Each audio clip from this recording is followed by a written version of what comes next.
Hello students, welcome to M for PRT and TGT. Phylum protozoa के हमने cover कर लिए थे इम्पॉर्टेंट क्वेश्चंस जितने थे। अब चलते हैं फाइलम पॉरीफेरा की तरफ। और ये सारे फाइलम्स बहुत इंपॉर्टेंट हैं, इनसे बहुत क्वेश्चंस बनते हैं टीजीटी पीजीटी दोनों के ही एग्ज़ाम्स में। तो इसके क्वेश्चंस ज़रूर से ज़रूर पढ़ें, जितना हो सके प्रैक्टिस सेट्स सॉल्व करें। और जितनी वीडियोस वगैरह भी आप देखते हैं, सबसे ही क्वेश्चन सॉल्व करने की प्रैक्टिस करने की कोशिश करते रहिए, ठीक है। तो इसके अंदर कुछ इम्पॉर्टेंट क्वेश्चन है फाइलम पॉरीफेरा से रिलेटेड।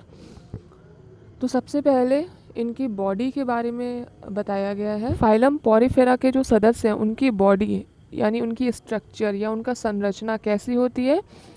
तो इनकी बॉडी जो होती है वो सिमेट्रिकल होती है। सिमेट्रिकल, ठीक। रेडियली सिमेट्रिकल का मतलब होता है कि इनके शरीर को किसी भी आकार में कैसे भी काटो और शरीर का जो जो भी दो पार्ट्स होते हैं वो एक बराबर ही होंगे, एक समान ही होंगे। जैसे मनुष्य को अगर हम बीच से काटते हैं तो एक साइड एक हाथ, एक साइड एक हाथ, फिर एक साइड एक पैर, एक साइड एक पैर। तो इन्हें किसी भी एंगल से काटो, किसी भी रेडियस से काटो, इनके जो काटने के बाद दोनों हिस्से हैं वो बिल्कुल एक समान होंगे। तो इसे कहते हैं रेडियली सिमेट्रिकल, ठीक। तो ये इनकी संरचना के बारे में हो गया। इसके बाद देखते हैं फाइलम पॉरीफेरा के अंतर्गत जो पोर्स होते हैं, इनमें पोर्स कैसे हो, हिंदी में छिद्र कहते हैं।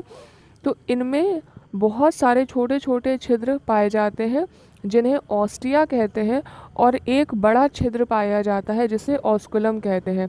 ऑस्टिया के थ्रू पानी अंदर जाता है बॉडी के, और ऑस्कुलम के थ्रू पानी बॉडी के बाहर जाता है, ठीक है। तो ये याद रखेंगे, ये भी इम्पोर्टेंट क्वेश्चन है। फिर इसके बाद चलते हैं नेक्स्ट, पोषण देखते हैं। इनमें पोषण कैसा होता है, तो होलोजोइक प्रकार का होता है पोषण इसमें। होलोजोइक मतलब जो जंतुओं को खाते हैं, मतलब जो छोटे छोटे सूक्ष्म जीव जंतु हैं ये उन्हें खाते हैं, उनका भक्षण करके पोषण प्राप्त करते हैं। और इनमें पाचन इंट्रा सेलुलर यानी कि कोशिका के अंदर होता है। फिर चलते हैं नेक्स्ट क्वेश्चन की तरफ। रेस्पायरेशन और एक्सक्रीशन, श्वसन और उत्सर्जन इसमें कैसा होता है, तो ये प्रोटोजोआ के सदस्यों की तरह होता है। मतलब इनकी हर कोशिका जो है वो श्वसन भी करती है और उत्सर्जन का कार्य भी करती है। यहाँ पे श्वसन और उत्सर्जन के लिए कोई विशेष अंग नहीं डेवलप होते हैं, ठीक। फिर इसके बाद आ जाते हैं रिप्रोडक्शन। रिप्रोडक्शन या प्रजनन कैसा होता है, तो ये दोनों प्रकार का होता है, एसेक्सुअल भी और सेक्सुअल भी। एसेक्सुअल यानी कि अलैंगिक प्रजनन, और सेक्सुअल रिप्रोडक्शन में आ जाता है लैंगिक प्रजनन। एसेक्सुअल या अलैंगिक प्रजनन कैसे होता है, बडिंग के द्वारा। और ये बडिंग का मतलब होता है कलिकाएं निकल आती हैं शरीर की सतह पर।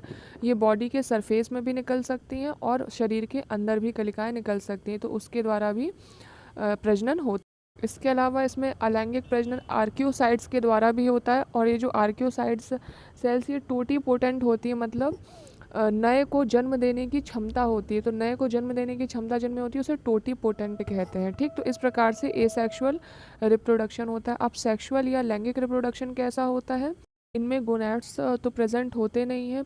गोनैड्स मतलब होता है प्रजनन अंग यानी कि मेल और फीमेल प्रजनन अंग। तो इसमें आर्क्योसाइट्स के अंदर ही गैमीट्स का, मेल और फीमेल गैमीट्स का निर्माण होता है।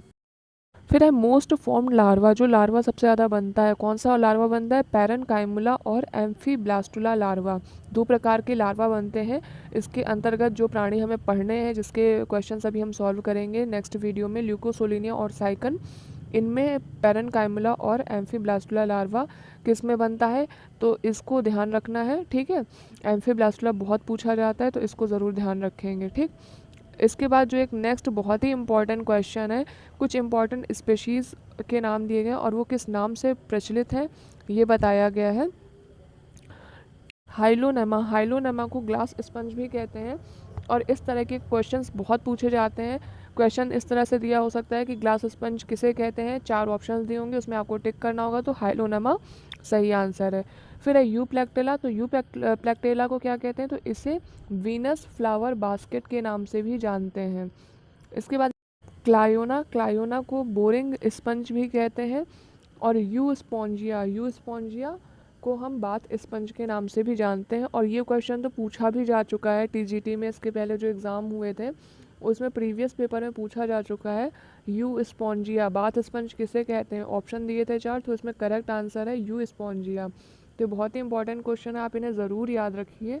और इसके बाद ल्यूकोसोलिनिया और साइकन जो कि पॉलीफेरा के सदस्य हैं, आपके सिलेबस में है टीजीटी के, तो उसके बारे में उसके कुछ इंपॉर्टेंट क्वेश्चंस देखेंगे नेक्स्ट वीडियो में। दोनों ही प्रजातियों को, दोनों ही जीवों को हम कवर कर लेंगे, उनके इंपॉर्टेंट क्वेश्चंस को। चैनल को लाइक शेयर और सब्सक्राइब कर दीजिए। Thanks for watching.